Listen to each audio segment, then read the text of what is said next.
Please remember the world that you are now seeing, for this natural world is in jeopardy, and even if you are willing to help put an end to what you are about to see, you may never be able to see the world in the same way again. In the early part of 1999, an immense operation began, an operation using aircraft that many of us will find difficult to accept.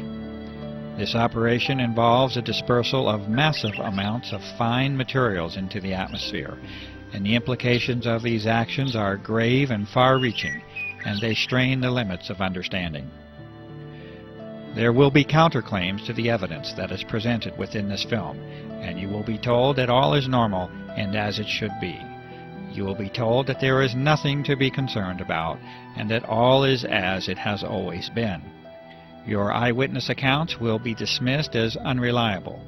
This dismissal by claimed authorities and officials will be in direct contradiction to fundamental physical principles and your own common sense, but you will encounter it nonetheless.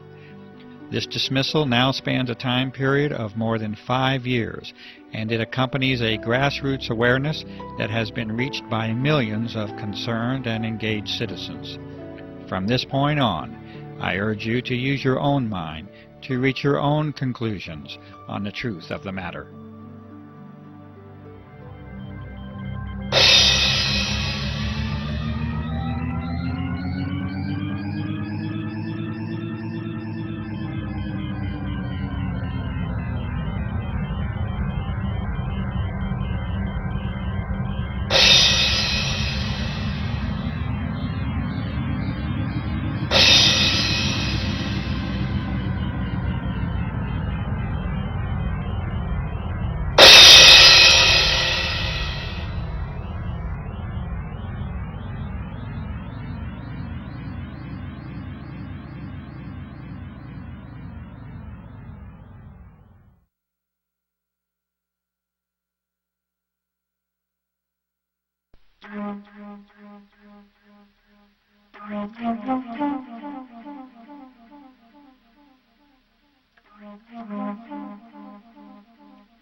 What you are seeing now is quite normal. These contrails are the trademark of high-altitude aircraft since the close of World War II. You notice that the condensation disappears fairly quickly, much like your breath on a cold winter day. This is as it should be, and as it has been. For those curious enough to delve into the physics, chemistry, and thermodynamics of contrails, this normalcy has a more thorough explanation. Yes, science and common sense do agree, and the balances of nature are achieved with this common phenomenon.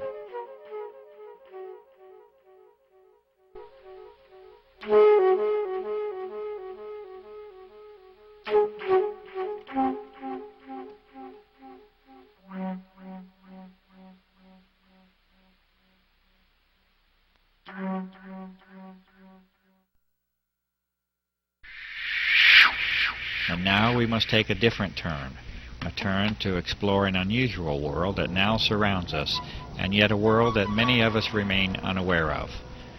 The atmosphere of this planet has been changed, and you are now being introduced to one of the main causes of that change. The aircraft at the upper portion of the screen is leaving a normal contrail, and it vanishes as any trail of water vapor is expected to.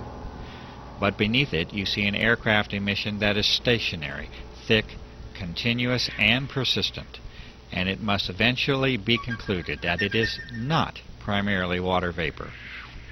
The environmental conditions for each trail are not exceptionally different from one another, and yet the resultant impact from each trail is entirely different. The only logical way this can occur is if the trails themselves are very different from one another, and indeed they are. The majority of the footage that you are now seeing has been filmed in the high desert regions of New Mexico. This is an arid environment with very low humidity levels.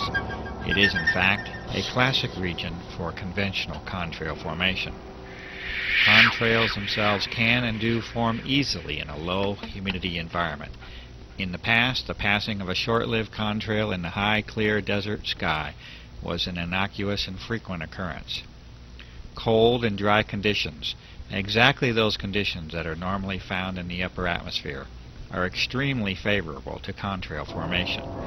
The humidity levels of the upper atmosphere are actually relatively low, and is one of the very reasons that most clouds occur in the middle of the troposphere, being the lower portion of our atmosphere up to an altitude of approximately 7 miles or so.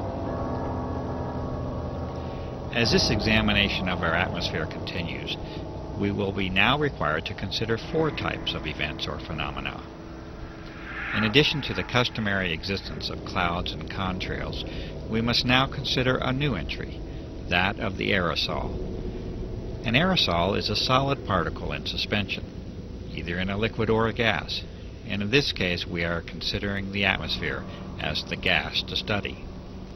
The aerosols will manifest in 2 primary forms, as an aerosol emission from aircraft and as an aggregate or collection of aerosols in the atmosphere. A suitable term for this collection of aerosols is an aerosol bank. It is known now that the persistent trails that form the subject of this film are primarily solid in nature and origin, and that they are not predominantly water vapor. A brief explanation of cloud formation will help us to understand why this is so. Clouds, that is, normal clouds, require 2 fundamental elements to form, particles and moisture. Clouds are not suited to form in especially clean air. They require particulate matter, called condensation nuclei, that act as a base for water vapor to adhere to. The size of these nuclei, for the process to be effective, must be extremely small. The size of these nuclei are on the order of sub-micron. For comparison, a human hair is 60 to 100 microns thick, and an asbestos fiber is a couple of microns in thickness. The other essential component for normal clouds to form is a minimum level of humidity. From numerous sources, this minimum is on the order of 70% relative humidity. Notice that the requirements for cloud formation and contrail formation are already entirely different from one another. This is because they are entirely different phenomena based upon entirely different physical principles. Contrails can and should form readily in clean, cold, and dry air.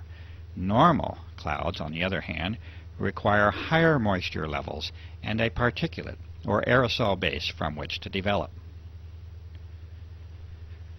The radical transformation of our sky as a direct result of aircraft activity now forces us to address an entirely new set of conditions. Aircraft are now repeatedly dispersing materials into the upper atmosphere at flight altitude, roughly from 35,000 to 40,000 feet.